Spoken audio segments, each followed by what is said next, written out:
Hello সবাইকে, আসসালামু আলাইকুম। আপনাদের সবাইকে স্বাগতম জানাচ্ছি আজকের ভিডিওতে। এবং আজকের ভিডিওতে আমরা IELTS পরীক্ষার A to Z ডিটেলস সম্পর্কে জানব। মূলত এই পরীক্ষার স্ট্রাকচারটা, পরীক্ষাটা আসলে কিভাবে হয়, এর মধ্যে কোন কোন ধরনের প্রশ্ন থাকে, এগুলো নিয়েই মূলত কথা বলার চেষ্টা করব আর কি, জাস্ট IELTS এক্সাম নিয়ে আর কি। এবং আজকের যে কন্টেন্ট থেকে আমরা এই ভিডিওটা তৈরি করছি, এটা নেক্সট অফ USA ওয়েবসাইট থেকে নেওয়া, এবং এটা যিনি লিখেছেন তার নাম হচ্ছেন ফরহাদ হোসেন মাসুম। ওকে, তো শুরু করে দিই আর বেশি কথা না বাড়িয়ে। IELTS ইংরেজি ভাষায় আপনার দক্ষতা যাচাই করার জন্য একটি স্ট্যান্ডার্ডাইজড টেস্ট। আপনার প্রয়োজনের উপর ভিত্তি করে দুই ধরনের IELTS থেকে যে কোনো একটিতে অংশগ্রহণ করে ইংরেজিতে আপনার কারিশমা দেখাতে পারেন। অর্থাৎ দুই ধরনের IELTS রয়েছে, একটা হচ্ছে জেনারেল ট্রেনিং ভার্সন আর একটা হচ্ছে academic version. General training version হচ্ছে তাদের জন্য যারা পড়াশোনা ছাড়া ইমিগ্রেশন, চাকরি বা ইত্যাদির জন্য, মাইগ্রেশনের জন্য হচ্ছে অন্য কোনো ইংলিশ টদ দেশে যাইতে চান। আর একাডেমিক ভার্সন কাদের জন্য? যাদের ফার্স্ট ল্যাঙ্গুয়েজ ইংরেজি নয়, ইংরেজি প্রধান দেশের বিশ্ববিদ্যালয়ে ভর্তি হতে হলে তাদের সবারই হয়তো টোফেল না হয় একাডেমিক IELTS স্কোর লাগবে। ওকে, তো বুঝতে পারছেন যে আমরা যারা স্টুডেন্ট আছি, আমরা যারা বিদেশি বিশ্ববিদ্যালয়গুলোতে পড়াশোনা করতে চাই, তাদের জন্য আমাদের একাডেমিক ভার্সনটা হচ্ছে প্রয়োজন। এবং আজকের ভিডিওটা আমরা এই একাডেমিক ভার্সন টেস্টের ফুল স্ট্রাকচার সম্পর্কে জানব। ওকে, তো আমরা জানি যে IELTS এর হচ্ছে 4টা স্ট্রাকচার আছে।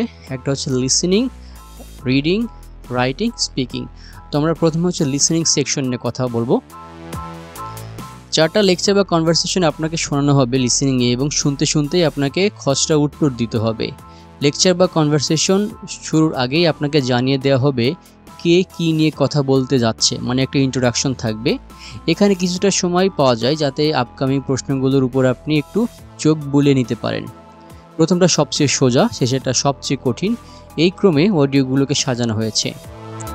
4টা অডিওর উপর মোট 40টা প্রশ্ন হবে। 30 মিনিটের মধ্যেই অডিওগুলো শেষ হয়ে যাবে। অডিও শুনতে শুনতে প্রত্যেকটা প্রশ্নের সম্ভাব্য উত্তরগুলো লিখে ফেলুন।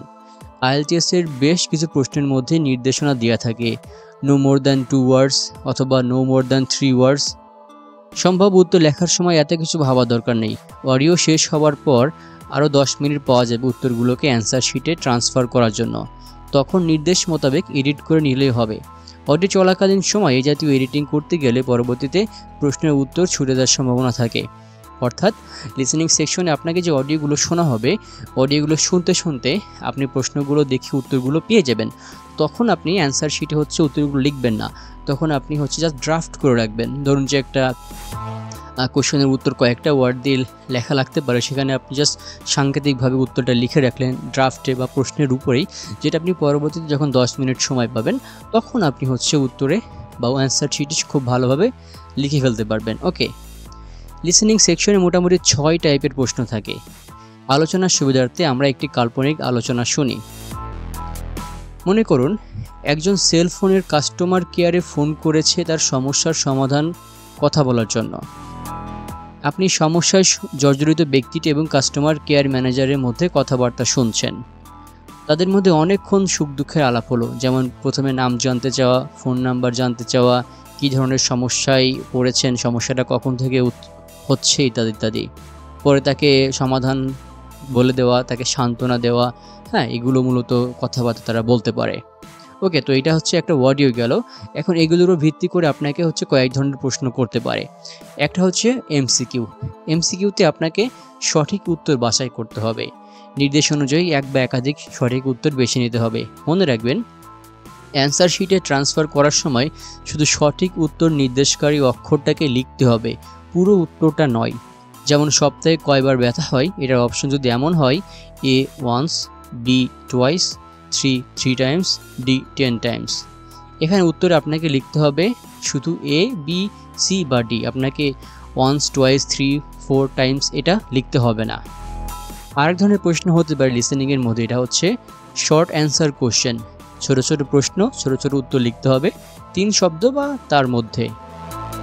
আরেক টাইপের প্রশ্ন হচ্ছে সেন্টেন্স কমপ্লিশন। এটাকে বলা হয় শূন্যস্থান পূরণ। এখানে no more than 3 words and number এই নিয়ম প্রযোজ্য, মানে উত্তরটা অবশ্যই 3 শব্দের বা 3 অক্ষরের বেশি যেন না হয়। আরেক ধরনের প্রশ্ন হচ্ছে ফিলিং আপ এ টেবিল অথবা ফর্ম অথবা নোট অথবা ফ্লো চার্ট অথবা সামারি। হ্যাঁ, তো এখানে আপনার কাছে একটা ফর্ম আছে প্রশ্নপত্রে, যেখানে কিছু কিছু ইনফরমেশন নেই, যেমন জর্জরিত ব্যক্তির নাম আছে কিন্তু ফোন নাম্বারটা নেই, সমস্যা আছে কিন্তু সমাধানটা নেই, বা সমস্যাটা কখন থেকে হচ্ছে এটা নেই। আপনাকে অডিওটা শুনতে শুনতে সেগুলো লিখে ফেলতে হবে। ইনফরমেশন যদি বিভিন্ন ক্যাটাগরিতে হয় তাহলে পুরোটা টেবিল আকারে আসতে পারে, অথবা যদি কোনো প্রসেস নিয়ে কথাবার্তা হয় তাহলে ফ্লো চার্টের আকারে আসতে পারে। পুরো কনভারসেশনটা একটি সামারি আকারে কিছু গ্যাপ সহ আসতে পারে, অর্থাৎ আপনাকে এই গ্যাপটা হচ্ছে ফিল আপ করতে হবে। আরেক ধরনের প্রশ্ন হচ্ছে লেবেলিংয়ের ডায়াগ্রাম বা ম্যাপ। একটি ম্যাপ বা কোনো যন্ত্রের ছবি দেওয়া থাকবে এবং অডিওতে সেই ম্যাপ বা যন্ত্রের বর্ণনা দেওয়া থাকবে। ম্যাপ বা যন্ত্রের কিছু অংশ মার্ক করা থাকবে, বর্ণনা শুনে শুনে ম্যাপের বাকি জায়গাগুলো মার্ক করতে হবে। আরেক ধরনের প্রশ্ন হচ্ছে ম্যাচিং। দুই কলামের দুই সেট ইনফরমেশনের মধ্যে ম্যাচ করতে হবে। এই জাতীয় প্রশ্নের জন্য অডিও শুরুর আগে যে সময়টা পাওয়া যায় সেই সময়টাতে ভালো করে আগাম ধারণা নিতে হবে। মানে আপনাকে যে প্রশ্ন জন্য যে অডিও শোনানো হবে তার আগে আপনাকে প্রশ্নপত্রের এই যে ম্যাচিং যে ব্যাপারটা আছে এটা আগে একটু দেখে নেবেন, তাহলে আপনার একটু ভালো ধারণা থাকবে এবং আপনি যখন অডিও শুনবেন তখন আপনি ইজিলি অ্যান্সারটা হচ্ছে আইডেন্টিফাই করতে পারবেন। তো এটা গেল হচ্ছে লিসেনিং সেকশনে কোন কোন ধরনের কোশ্চেন থাকবে এবং এগুলো কেমন হতে পারে এটা নিয়ে ধারণা। এবং এখন আমরা জানবো হচ্ছে রিডিং সেকশন নিয়ে। 3টে প্যাসেজের উপর মোট 40টা প্রশ্ন হবে এবং 1 ঘন্টার মধ্যে সবগুলো প্রশ্নের উত্তর দিতে হবে। লিসেনিং সেকশনে যে টাইপের প্রশ্ন আসে সেগুলো ছাড়াও আরও 2 ধরনের প্রশ্ন আসে রিডিং সেকশনে। ওকে, তো আমরা লিসেনিং সেকশনের যে কোশ্চেন টাইপ দেখেছি আমরা 6 ধরনের, এটা ছাড়াও কিন্তু আরও 2 ধরনের এখানে অ্যাড করতে হবে। আমি আগের ব্যাপারগুলো এখানে স্কিপ করে যাচ্ছি। এই 2 ধরন সহ মোট 8 ধরন আপনার মাথায় রাখবেন। ওকে, তো রিডিং সেকশনে আরও যে ধরনের প্রশ্ন আসতে পারে একটা হচ্ছে চুজিং সুইটেবল প্যারাগ্রাফ হেডিংস। মনে করুন প্যাসেজের মধ্যে 5টা প্যারা ছিল, প্রত্যেকটা প্যারাগ্রাফকে একটি করে টাইটেল দিতে হবে। ধরে নেন এ থেকে জি পর্যন্ত টোটাল অপশন আছে 7টা। মনে রাখবেন উত্তরপত্রের মধ্যে পুরো টাইটেল না, শুধু অপশনের অক্ষরটা লিখতে হবে। যেমন প্রথম প্যারা টাইটেল সি অপশনে থাকলে উত্তর লিখতে হবে শুধু সি। আরেক ধরনের প্রশ্ন হচ্ছে ট্রু ফলস নট গিভেন অথবা ইয়েস নো নট গিভেন। কিছু কিছু স্টেটমেন্ট দেওয়া থাকবে, প্যাসেজের টেক্সট অনুসারে যদি সেটা সত্য হয় তাহলে ট্রু বা ইয়েস হবে, মিথ্যা হলে ফলস বা নো হবে। যদি প্যাসেজে ওই স্টেটমেন্টটা সত্য নাকি মিথ্যা কিছুই না থাকে তাহলে নট গিভেন লিখতে হবে। তো রিডিং সেকশন হচ্ছে আপনাকে কি করতে হবে, প্রশ্ন দিবে তারা, প্রশ্নের উপরে হচ্ছে আপনার দেখে অ্যান্সার করতে হবে, এখানে আপনার কোনো কিছু শোনানো হবে না। সুতরাং এটা অনেকটা আপনাদের জন্য ইজি হতে পারে আর কি, যারা লিসেনিংয়ে একটু দুর্বল। যাই হোক, এবং এখানে কিন্তু আমি আগেই বললাম যে আগের যে কোশ্চেন টাইপগুলো লিসেনিং আমরা দেখেছি এটা ছাড়াও এই 2 ধরনের আসতে পারে। এবং এখন যে সেকশনে কথা বলবো এটা হচ্ছে সবচেয়ে গুরুত্বপূর্ণ এবং সবচেয়ে কঠিন বলা চলে, রাইটিং সেকশন। রাইটিং সেকশনটা হচ্ছে 1 ঘন্টা সময় এবং এখানে আপনাকে 2টা রচনা লিখতে হবে বা 2টা টাস্ক। টাস্ক 1 হচ্ছে একটা ফিগার, গ্রাফ বা ডায়াগ্রাম বা টেবিল দেওয়া থাকবে, সেটাকে আপনাকে বর্ণনা করতে হবে, মানে ডেসক্রাইব করতে হবে। মিনিমাম 150 শব্দ লিখতে হবে 20 মিনিটের মধ্যে। তবে লেখকের মতে এখানে 200 শব্দ হচ্ছে স্ট্যান্ডার্ড। এবং টাস্ক 2 হচ্ছে ভাব সম্প্রসারণ সোজা বাংলায়। হ্যাঁ, তো এখানে আপনাকে যেটা করতে হবে 300 শব্দের মধ্যে এই প্রশ্নের উত্তরটা হচ্ছে লিখতে হবে আর কি। ওকে, তো বুঝতে পারছেন এখানে রাইটিং সেকশনটা আপনার রাইটিং স্কিলস যতটা ভালো হবে ততটা আপনার জন্য সুবিধা হবে। আমি চেষ্টা করব যে এই টাস্কগুলো নিয়ে পরবর্তীতে আরও ইনস্ট্রাকশন এবং ইনফরমেটিভ ভিডিও দেওয়ার জন্য।